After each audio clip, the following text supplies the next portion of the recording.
할렐루야, 반갑습니다. 오늘 부활의 능력으로 살아갑시다. 빌립보서 3장 말씀을 가지고 하나님의 말씀을 선포하겠습니다. 우리 인간의 삶은 영원히 살 수 없습니다. 우리 인간은 유한한 존재입니다. 끝이 있죠. 그리고 세상의 만사가 시작이 있으면 끝이 있다고 얘기하고 있습니다. 그런데 우리가 육신의 죽음, 즉 사망, 이 육신의 죽음은 우리 인간의 모든 현실적인 삶의 끝을 이야기합니다. 여러분, 만약에 우리가 지금은 안 죽겠지만 언젠가는 우리가 죽겠죠. 다들 죽습니다. 한 사람도 예외가 없습니다. 나이가 많다고 늙게 죽는 것도 아니에요. 젊다고 늦게 죽고 나이가 많다고 일찍 죽고 그런 것도 아닙니다. 오는 것은 순서가 있지만 가는 건 순서가 없어요. 살고 죽고는 오직 주님의 손바닥 안에 있다는 것을 알아야 됩니다. 그래서 우리가 육신의 죽음이란 것은 곧 의사의 의학적인 진단, 이 사람 사망 선고서 땅, 이 사람은 호흡이 끊어졌다, 그렇게 해서 모든 것이 끝나게 되어 있습니다.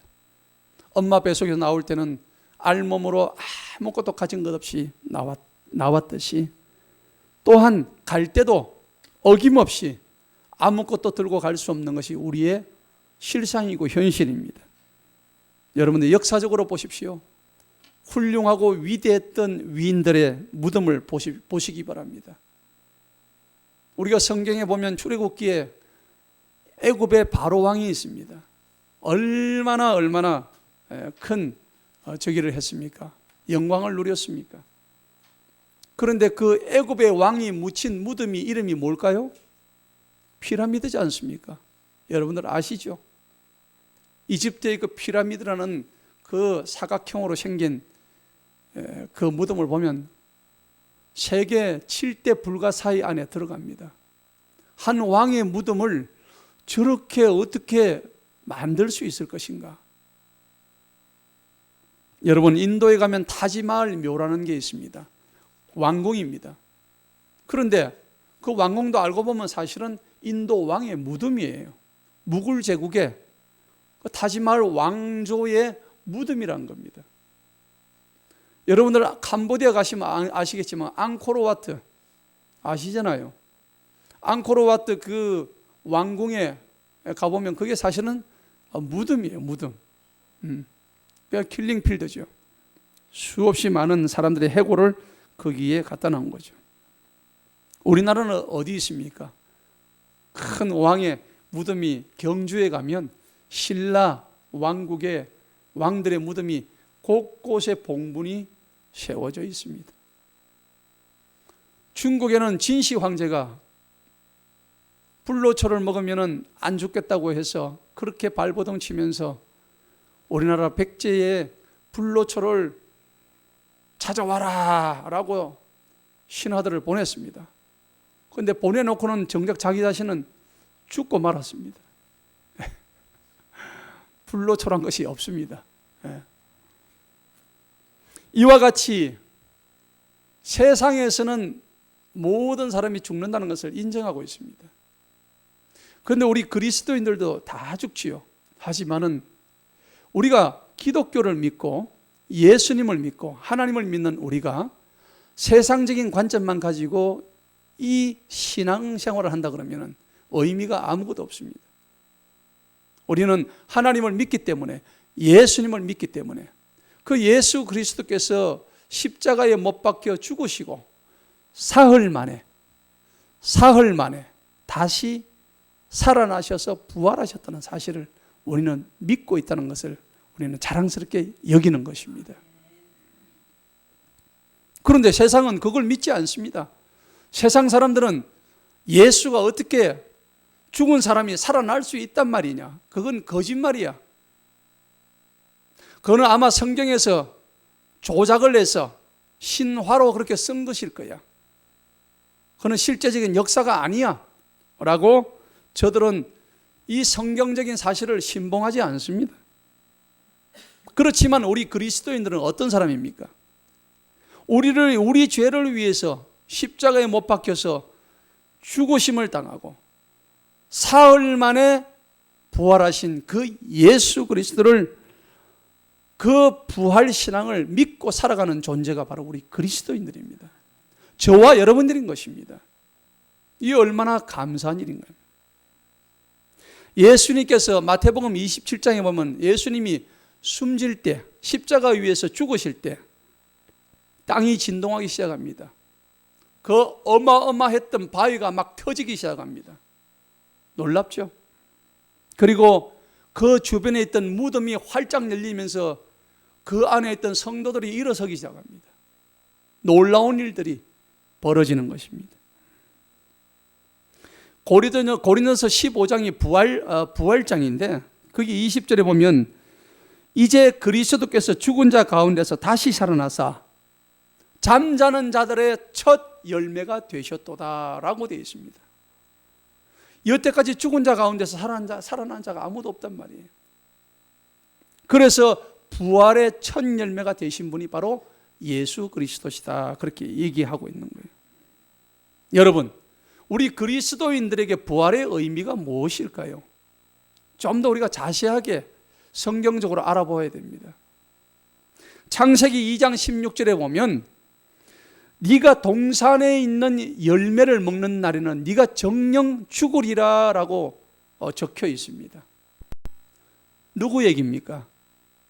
바로 에덴 동산에 있었던 아담과 하와, 최초의 인간이라고 했던 아담과 하와에 대한 이야기예요. 이 두 사람은 하나님이 지어주셨던 가장 아름다운 파라다이스,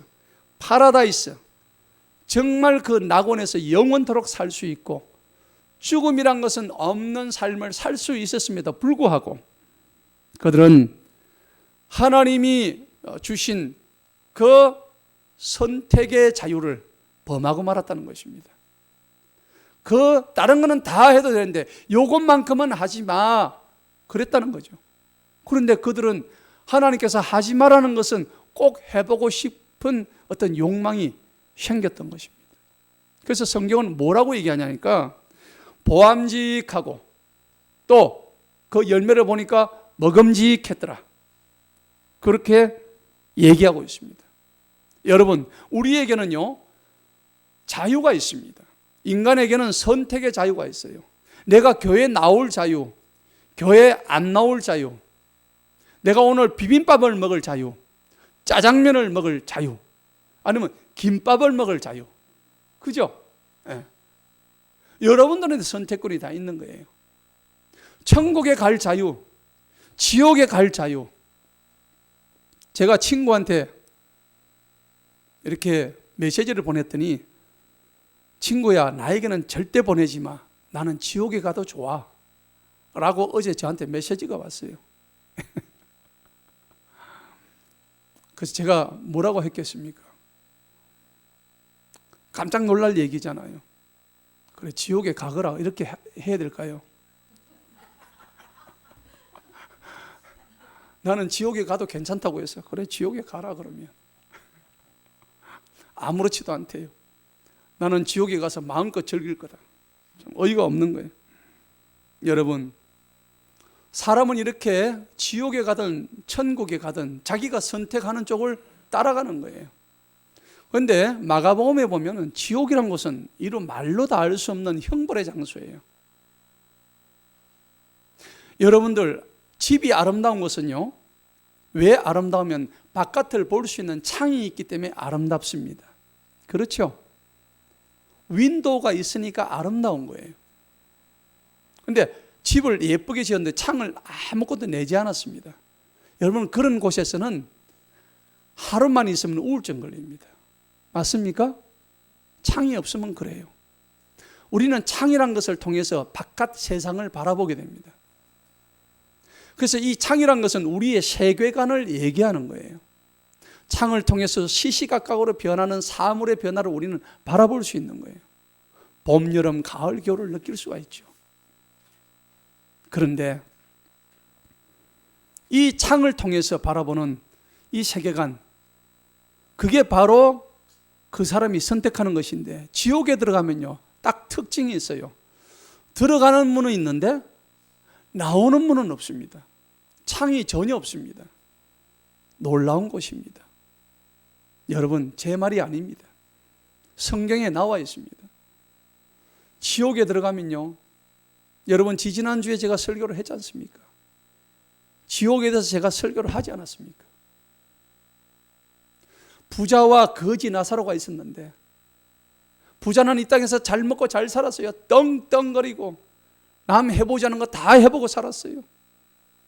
하지만 그 사람은 예수님을 믿지 않았습니다. 그런데 거지 나사로는 얼마나 비참하게 살았던지, 게다가 병까지 걸리고 이 상처가 났는데 고쳐줄 사람이 없어서 동네에 지나가는 개가 그 상처를 핥아먹고 있어요. 그런데도 그 사람을 누가 구해줄 사람이 없어요. 그런데 결과적으로 두 사람은 다 죽었어요. 죽었는데 결과는 어떻게 되었을까요?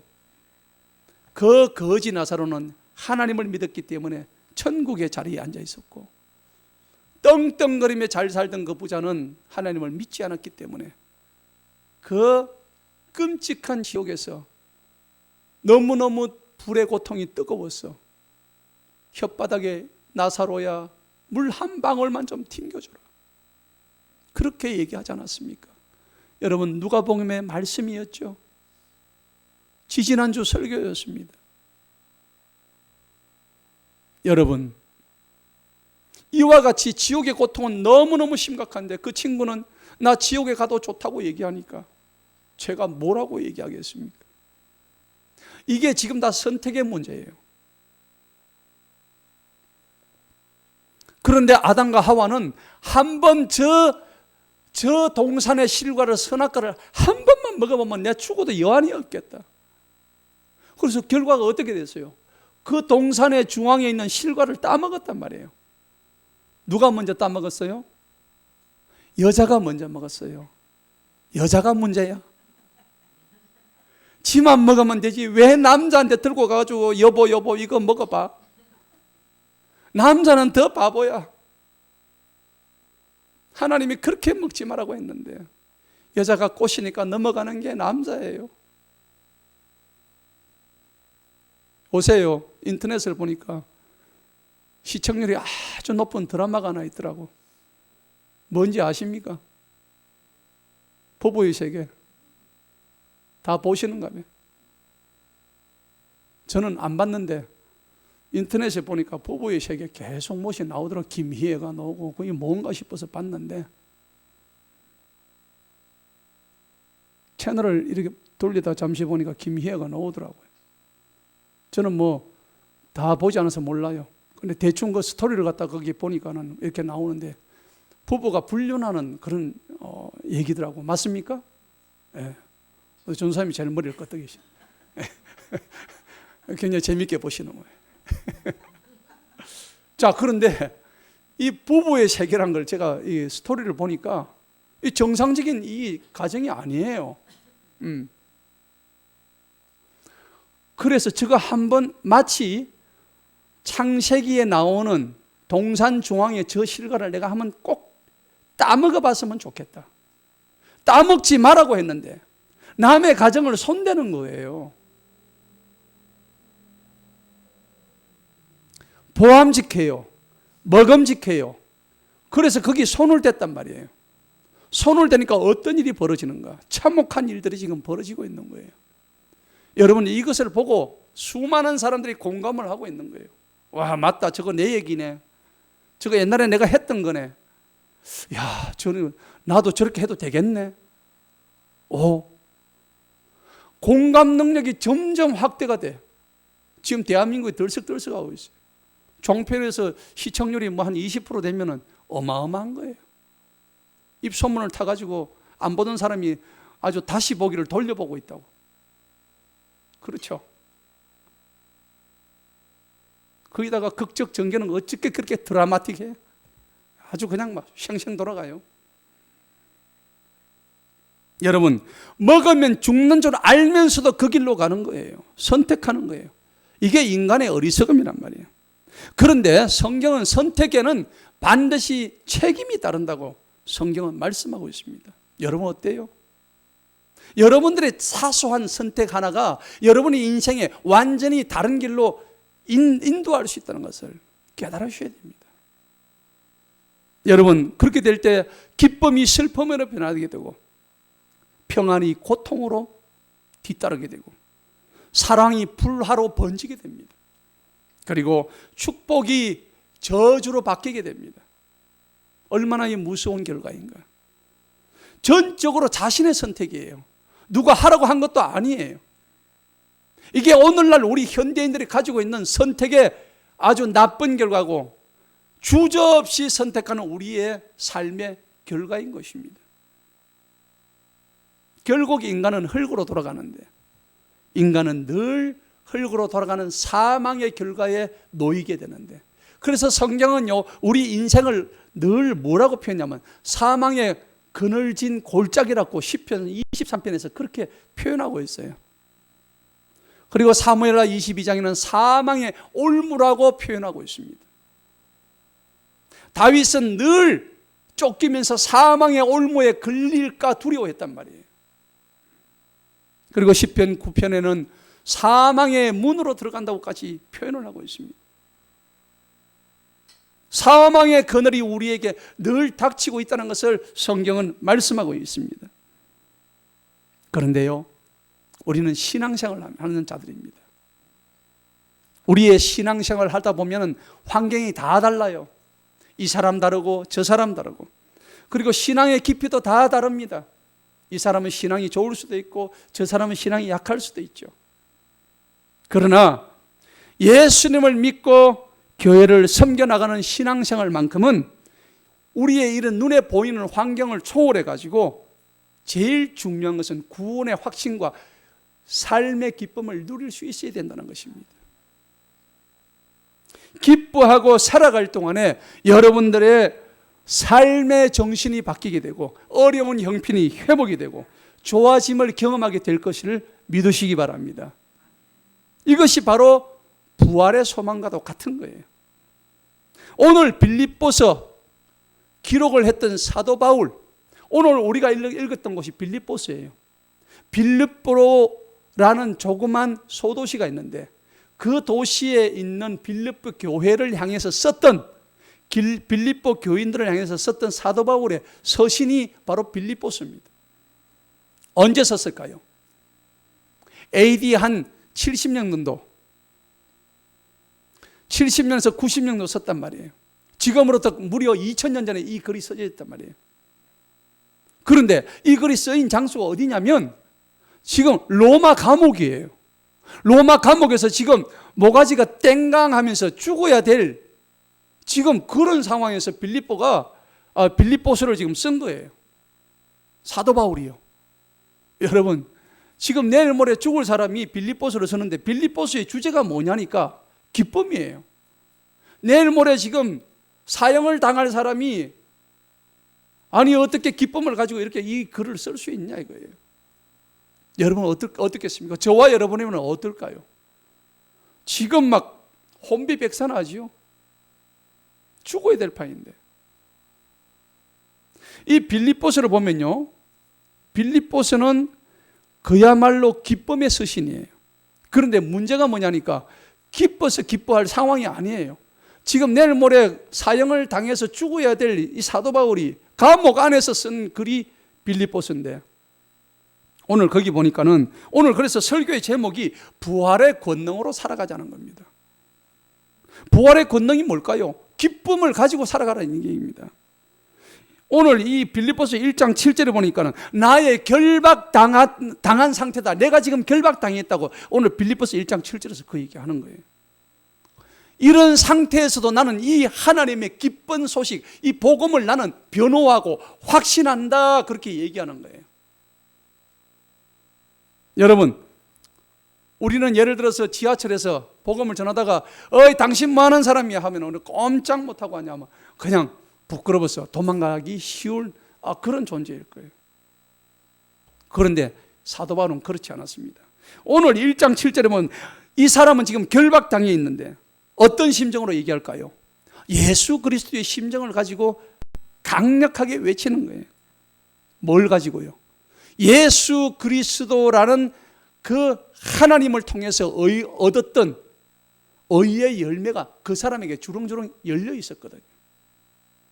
그렇기 때문에 오늘 우리가 바울과 같이 우리의 삶도 의의 열매로 주렁주렁 풍성히 열리기를 축원합니다. 자, 그런데 이 빌립보서 1장 19절에 보니까는 이 모든 것이 뭐와 직결되느냐 하면은 무엇 때문에 그러면 사도 바울이 이 죽음 직전에서도 이렇게 기쁨을 가질 수 있었냐?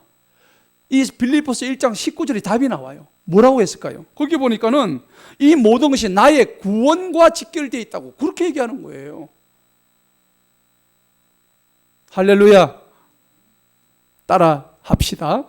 부활은 나의 구원과 직결되어 있다. 그렇습니다. 여러분들이 다시 살 수 있다는 것은, 아니 목사님 죽으면 끝인데 무슨 부활이 있어요? 죽어봤어요? 저 안 죽어봤죠. 하지만은 우리는 그걸 믿는단 말이에요. 믿음이란 것은 눈에 보이지 않아요. 그런데 믿는 사람과 믿지 않는 사람과의 차이는 어마어마한 거예요. 그런데 세상은 뭐라고 그럽니까? 눈으로 보여줘도 믿지 않는 게 세상이에요. 예. 그런데 믿든지 믿지 않든지 사실은 사실이에요. 그냥 팩트예요. 그런데 오늘 이 사도 바울은 거기 1장 20절에 보니까 내가 살든지 죽든지 어떤 것도 나는 관계없다. 죽어도 좋고 살아도 좋다. 그것을 우리가 사생관을 결단한다 이렇게 표현합니다. 저와 여러분들은 사생관이 확실해야 될 줄로 믿습니다. 죽음이 두려워서 벌벌 떨지 마시기 바랍니다. 그래서 오늘 사도 바울은 이 빌립보서 1장 25절 너희 기쁨을 위해서 내가 오늘 이 얘기를 하는 것이다. 그리고 너희의 기쁨이 더욱더 풍성해지도록 여러분 삶의 기쁨이 충만하시기를 축원합니다. 슬픔은 물러가라. 고통도 물러가라. 하나님의 기쁨과 하나님의 풍성하신 은혜가 우리 속에 충만하시기를 축원합니다. 그런데요, 더 놀라운 사실이 있어요. 빌립보서 1장 28절에 보니까는 이런 말씀이 있어요. 한번 읽어볼까요? 굉장히 중요한 말씀이에요. 한번 읽어봅니다. 시작. 또한 아무 일이든지 너희 대적들로 인하여 두려워할 것이 없나니 이것이 그들에게는 분명한 멸망의 증표이나 너희에게는 구원 곧 하나님의 정표이라. 아멘. 여러분, 지금요 사도 바울은 감옥에서 이런 얘기하는 거예요. 너희들은 어떤 일이든지 대적들로 인해서 뭐 하지 말라고요? 두려워하지 말아요. 여러분들 앞에 조금만 어려운 일이 오면 두려워하시죠. 겁이 나지요. 여러분 떨지 마시기 바랍니다. 쫄지 마세요. 겁내지 마세요. 우리 뒤에는 누가 계셔요? 하나님이 계신다는 겁니다. 아멘. 하나님이 우리 뒤에 완전히 든든한 버팀목이 돼가지고 우리를 지켜주신다는 사실입니다. 오늘 이 말씀을 이 빌립보서 1장 28절에서 명확하게 사도 바울이 하고 있습니다. 다시 한번 읽어보겠습니다. 뜻을 생각하면서 시작. 또한 아무 일이든지 너희 대적들로 인하여 두려워할 것이 없나니 이것이 그들에게는 분명한 멸망의 정표이나 너희에게는 구원 곧 하나님의 정표니라. 이 대적들은요 분명한 멸망당할 정표라고 얘기하고 있습니다. 그런데 우리에게는 멸망의 정표가 아니라 하나님께서 우리를 구원하시는 정표래요. 얼마나 감사한 일입니까? 그래서 말세 때 여러분들 우리를 위협하는 세력들이 많이 있겠죠? 그죠? 666 표를 받아라, 뭐 어떻게 뭐 하라. 우리를 곳곳에서 위협하고 교회 믿는 사람을 박해하고요, 심지어 가두고 잡아 죽이고 그런 대적들을 두려워하지 말란 얘기입니다. 아멘? 오늘 성경이 분명히 얘기하지 않습니까? 왜 그러냐? 우리를 아무리 그렇게 해도 그들은 멸망당한대요. 우리는 어떻게 해요? 하나님의 구원의 증표를 주신대요. 그게 얼마나 감사한 일입니까?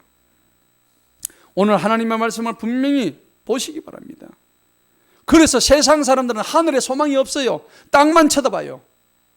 땅의 것만 바라보는 것이에요. 하지만 우리는 땅의 것을 바라보지 않습니다. 저 하늘의 소망을 바라보는 거예요. 여러분 꿩 잘 아시죠? 꿩고기 먹어보셨나요? 근데 꿩이 날개를 펴면 아주 아름다워요. 저 동물원에 가면 꿩이 날개를 쫙 펴면 막 아주 그냥 너무 휘황찬란해요. 꿩이 그런데 잘 날까요? 못 날까요? 못 나는 것처럼 보이죠? 엄청나게 잘 날아요. 꿩이 아주 잘 납니다. 그런데요, 어떤 사육사가 꿩을 기르는데 넓은 울타리 돼가지고 얘들이 너무 잘 날아다니니까 위에 그물을 갖다가 높게 했어요. 높게 해야 얘들이 안 날아나니까. 그런데 한 마리 두 마리 키우다 도저히 안 되니까 많이 사육하다 보니까 한 300마리 정도 사육을 하다 보니까 도저히 안 되겠는 거예요. 그래서 이 사육사가 깨를 내가지고 어느 날 그물을 치워버린 거예요. 사람들이 와서 보니까 깜짝 놀랐어요. 아니 저 꿩이 안 날아갑니까? 저렇게 하면. 예, 비결이 있습니다는 거예요. 뭐냐 그러니까 꿩을 한 마리 탁 잡아오는데 보니까 꿩 위에다가 모자를 씌우는 거예요. 플라스틱 제조해가지고 모자를 딱 씌우는데 이 모자를 딱 씌우니까 꿩이 보는 시야가 땅만 바라보게 되는 거예요. 하늘을 아예 못 보게 해놓은 거예요. 하늘을. 그러니까 이 꿩은요 자기가 날 생각을 못 하는 거야. 보이는 게 땅밖에 없으니까. 참 잔인하죠.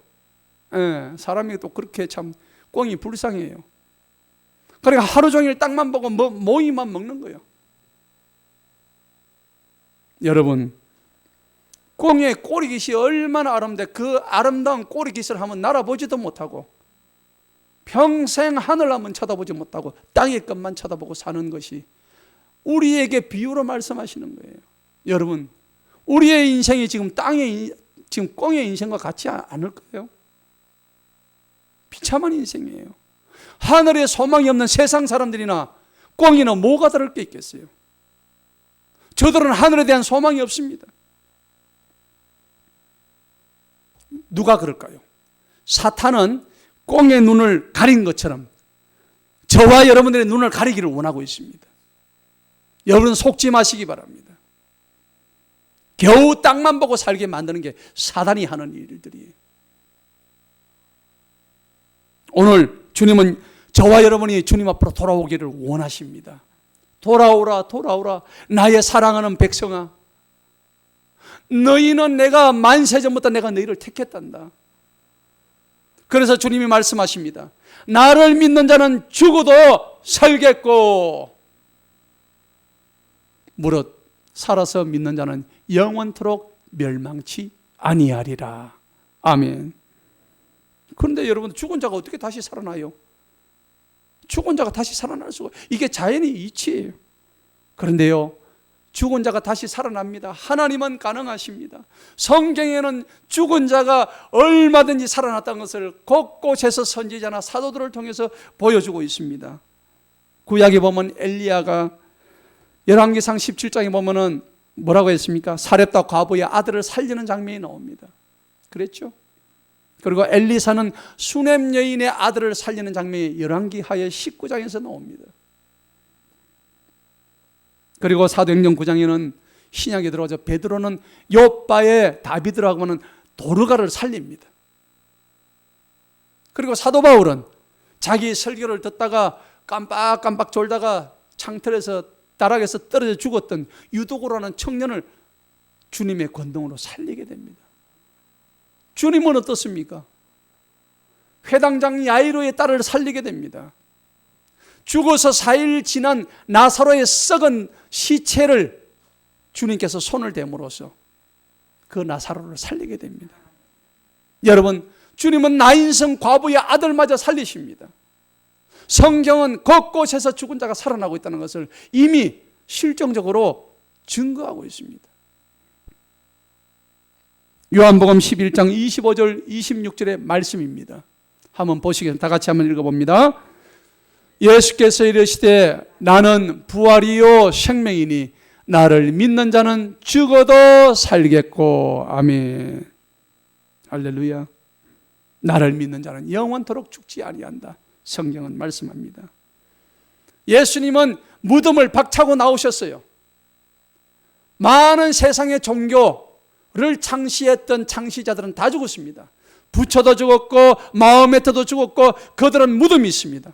하지만 예수님의 무덤은 빈 무덤입니다. 예수님은 그 자리를 차고 나오셨어요. 예수님이 무덤을 차고 나오시면서 첫 번째 한 말씀이 있습니다. 요한복음 20장 19절에 너희에게 평강이 있으라. 할렐루야. 무덤을 박차고 나오신 부활하신 주님이 첫 번째 하신 말씀이 너희에게 평강이 있으라.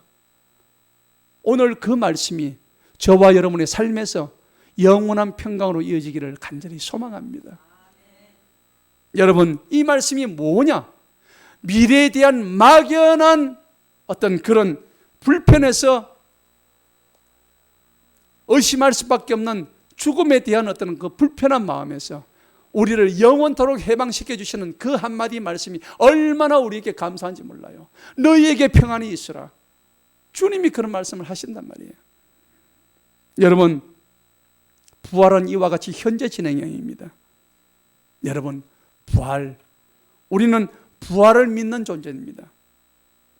자, 그래서 오늘 말씀의 주제가 바로 부활의 권능으로 살아가기입니다. 이 부활의 권능은 뭐냐? 네 가지가 있습니다. 이 네 가지를 잘 기억하시기 바랍니다.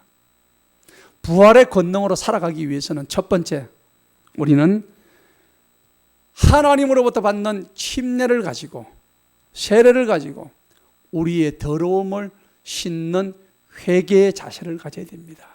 아멘. 회개해야 됩니다. 철저하게 회개해야 됩니다. 어중간하게 회개하시면 안 됩니다. 여러분들이 만약에 우유를 마시는데 그게 아주 미세하게 똥물이 한 방울 튀었습니다. 여러분, 마실 수 있습니까? 없습니까? 아, 나는 용감하게 마실 겁니다. 마시세요. 여러분, 먹으려고 하는데 자기 침이 한 방울만 튀어도 그게 더럽게 느껴지는데 남의 침이, 앞에 있는 사람의 침이 한 방울 튀었어요. 알고는 마시기가 꺼림직합니다. 마실 수는 있겠죠. 그런데 더러운 똥물이, 아주 미세한 극소량의 똥물이 그 우유 안에, 물 안에, 생수 안에 한 방울이 튀었어요.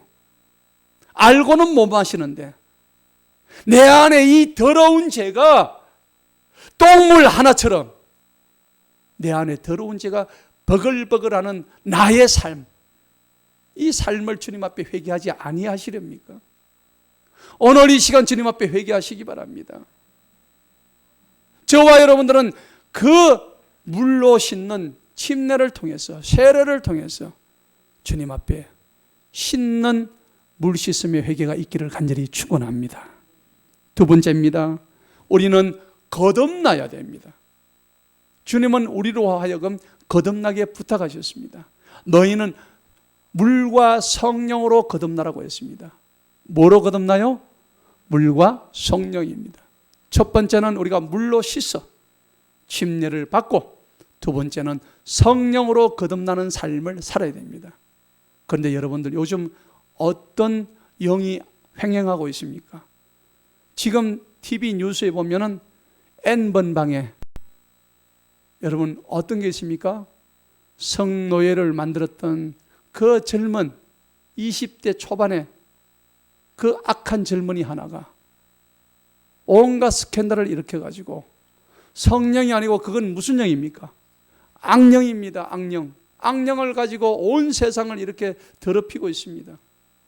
그리고 거기에 가담했던 30만 명의 수많은 자들이 그 부끄러움을 견디지 못해서 한강에서 투신한 사람이 벌써 2사람이 되었다고 그러죠. 30대하고 40대가 벌써 자살을 2사람이 했습니다. 수사망이 좁혀져 오니까는 가족에게 미안하다고 유서를 쓰고 한강에서 뛰어들고 자살을 하고 있습니다. 그 수치감을 감당을 못하는 거예요. 나 혼자서 은밀하게 즐기면 될 줄 알았는데 이게 막상 드러나니까 너무 부끄러운 거예요. 양심의 가책을 받는 거예요. 오늘 주님은 성령으로 거듭나는 자, 이런 사람이 주님의 부활을 맛보는 자라고 말씀하십니다. 세 번째는 뭐냐? 성령으로 거듭만 나서는 안 됩니다. 날마다 우리는 주님과 뭐 해야 돼요? 동행해야 되는 것입니다. 따라합시다. 주님과 동행합시다. 마귀와 동행하면 안 돼요. 사단과 동행하면 안 됩니다. 여러분들 좋은 친구와 동행해야지요. 나쁜 친구와 어울리다 보면은 그 나쁜 친구가 가자는 데 다 따라가는 거예요. 고스톱 치러 가고요. 술집에 가고요. 맞아가는 데 가고요. 저 엄난한 장소에 가게 되고요. 여러분, 우리 얼마나 그런 경험이 많습니까? 그런데 그런 곳은 한번 갔다 오기만 하면은 그 엄난하고 더러운 영들이 내 몸을, 내 영혼을 잠식해버려요. 빠져나올 길이 없어요. 나는 나오고 싶은데 내 몸이 말을 안 들어요. 내 몸이. 나는 하나님을 사랑하는데 내 몸은 어느새 어디가 있냐면 저기 술집에 가 있어요. 나는 하나님을 생각하는데 저기 포르노 방에 가 있어요. 이게 우리 현실이에요. 그러니까 오늘 부활의 권능으로 살아가는 세 번째 특징이 주님과 동행하는 삶입니다. 네 번째로 부활의 권능으로 살려고 그러면은 무엇보다도 주님이 받으신 십자가의 고난에 동참하셔야 됩니다. 따라합시다. 십자가의 고난에 동참합시다. 동참하셔야 돼요. 여러분, 한 알의 밀알이 땅에 떨어져 가지고 자기 자신이 썩어져 죽어야 돼요. 밀알이 땅에 떨어져 썩어서 죽지 아니하면 그것이 열매를 맺을 수가 없는 거예요. 밀알이 죽지 아니하고 그냥 그대로 있으면 한 알 그대로 있지만은 땅에 떨어져서 그 밀알이 해체가 되고 썩어서 죽어 없어지면 그 속에서 씨앗이 자라고 씨앗이 뿌리를 내려서 나중에 수만 개의 열매를 맺는 거예요. 자기 자신을 죽이는 일, 내가 죽는 일, 이것이 얼마나 아름다운 일인가. 여러분들 연어의 세계를 보시기 바랍니다. 연어 아시죠? 그 연어, 그 분홍빛 나는 그 연어를, 주황빛이죠. 그 부드러운 속살을 갖다 이렇게 여러분들 먹어보면 얼마나 맛이 좋습니까? 입안에 살살 녹잖아요. 그런데 그 연어가 성장하기까지 남대천에서 저기 알라스카까지 약 12,000km를 갔다가 그들이 가가지고 다시 한번 돌아오는데 어미가 다시 남대천, 다시 강원도 남대천으로 들어와가지고 마지막에 알을 놓고는 거기서 장엄하게 어미가 죽습니다. 여러분, 딴 데서 낳지를 않아요. 그 남대천에 와가지고 그 알을 부활을 시킵니다. 그리고 자기 자신이 몸을 누구한테 줍니까? 새끼들에게. 그 새끼들이 먹을 수 있도록 자기 몸을 내어놓는다는 겁니다. 여러분, 예수님과 같은 거예요. 마치 예수님이 자신의 몸을 우리를 위해서 내어놓으셨듯이 여러분, 자기 자식을 위해서는 내 간이라도 빼줄 수 있지 않습니까? 내 콩팥 한쪽도 떼어주는 게 부모의 마음 아니겠습니까? 앞에서 차가 지나가는데 자식이 뛰어들면은 그 자식을 밀쳐내고 내 몸을 먼저 뛰어드는 게 부모의 마음 아니겠습니까? 그게 예수님의 마음이에요. 그게 남대천 연어의 마음인 거예요. 오늘 십자가의 고난이라는 것은 바로 내 자신을 죽이는 일이고 내가 죽음으로 인해서 다시 살아나는 것입니다. 따라합시다. 주님의 십자가의 고난에 날마다 동참합시다. 그렇습니다. 부활은 현재 진행형입니다. 어떤 암 환자가 있었어요. 투병 생활을 했습니다. 아침마다 이 환자는 감사하게 여겼습니다. 왜 그럴까요? 그에게는 소망이 있었으니까요. 그는 여러 가지를 감사했는데 주님 감사합니다. 다시 한번 아내의 얼굴을 볼 수 있게 해주셔서 감사합니다. 그리고 아이들을 한 번 더 볼 수 있게 해주셔서 감사합니다. 그리고 이 앞마당에 아름다운 꽃을 볼 수 있게 해주시니 감사합니다. 그리고 하나님께서 이 암이라는 병마와 싸워서 이기게 할 의지를 주셔서 감사합니다. 그리고 마지막으로 내가 오늘 비록 죽는다 할지라도 예수님께서 바로 내 곁에 있음을 감사합니다. 여러분, 암이 무서운 게 아니라, 암 자체가 무서운 게 아니라 암 때문에 오는 그 죽음의 공포, 두려움의 공포가 우리를 죽이는 것입니다. 그런데 진정한 오늘 하나님의 말씀은 빌립보서 1장 28절의 말씀은 우리를 죽이려는 어떤 대적들에게도 두려워하지 말라고 오늘 여러분들 잘 보셨지 않습니까? 빌립보서 1장 28절 다시 한번 읽어봅시다. 시작. 또한 아무 일이든지 너희 대적들로 인하여 두려워할 것이 없나니 이것이 그들에게는 분명한 멸망의 증표이나 너희에게는 구원 곧 하나님의 증표니라. 할렐루야. 사랑하는 성도 여러분, 부활은요 머리나 지식으로 이루어지는 게 아닙니다. 믿음에서 나오는 줄로 믿으시기 바랍니다.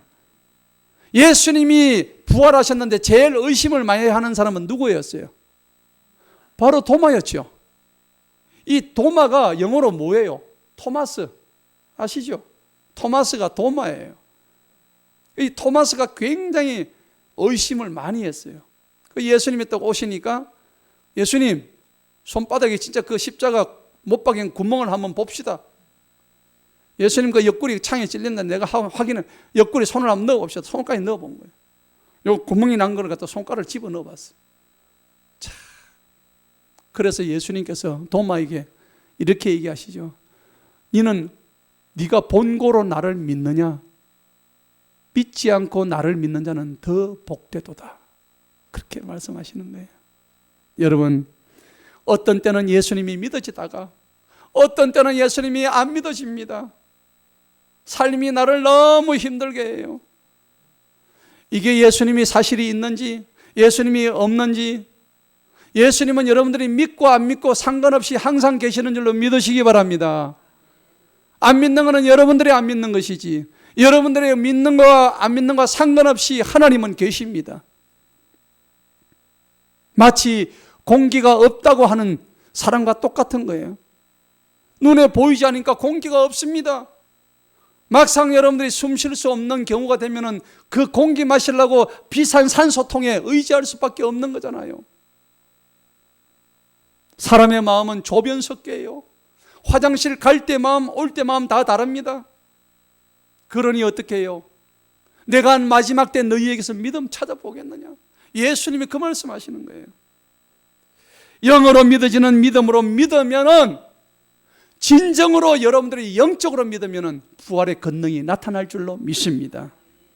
오늘 하나님의 말씀 가운데 우리가 임해야 될 것이 있습니다. 오늘 빌립보서 3장 12절의 말씀에 보니 10절의 말씀이니까 부활의 권능과 그분의 고난에 동참해라. 11절에 보니까 만일 어떻게라도 할 수 없어서 내가 죽은 자 중에 부활에 이르곤다. 이 사도 바울은 부활에 대한 간절한 소망을 가지고 있었다는 겁니다. 12절에 보니까 내가 이미 이르렀다 함도 아니요 이미 완전하다 함도 아니다. 바울은요 자기가 이미 완전하다고 생각하지 않았습니다. 오직 그리스도 예수님의 붙잡힌 바 된 것을 나도 붙잡으려고 따라갈 뿐이다. 그렇게 얘기했습니다. 그러니까 이 사도 바울이 한 말이 13절에 보세요. 13절이니까 나는 내가 붙잡은 것으로 여기지 아니한다. 여러분들이 예수님을 붙잡은 게 아니에요. 착각하지 마세요. 예수님이 여러분들을 붙잡아 주셨으니까 사는 거예요. 아멘? 내가 붙잡았다고 착각하지 마세요. 나는 붙잡을 능력이 없어. 하나님이 여러분들을 붙잡고 계시는 거예요. 믿습니까? 그래서 사도 바울의 고백이 뭐냐? 13절에 보니까 즉 뒤에 있는 것은 다 잊어버리고 앞에 있는 것들을 잡으려고 내가 나아간다. 그리고 마지막 14절을 보시기 바랍니다. 다 같이 한번 읽어봅니다. 시작. 내가 그리스도 예수님 안에서 하나님의 고귀하신 부르심의 그 상을 받으려고 표대를 향해서 달려가는 일입니다. 여러분, 하나님은 여러분의 삶 속에서 악한 환경들을 제거하시고 여러분들의 길을 열어주시고 여러분을 도와주시려고 항상 여러분과 함께 계신 줄 믿으시기 바랍니다. 세상사 겁내지 마세요. 고개를 들어서 하나님을 똑똑히 쳐다보시기 바랍니다. 부활의 소망을 가지시기 바랍니다. 주님이 여러분들에게 맡겨주신 이 선양교회 열심히 일하기를 여러분들 간절히 축복합니다. 반드시 그러면은 여러분들을 하나님께서 선한 길로 인도하실 줄로 믿습니다. 좋은 일을 만나게 될 것입니다. 신령한 복을 누리게 될 걸 여러분들 믿으시기 바랍니다. 지나간 뒤의 것은 다 잊어버리세요.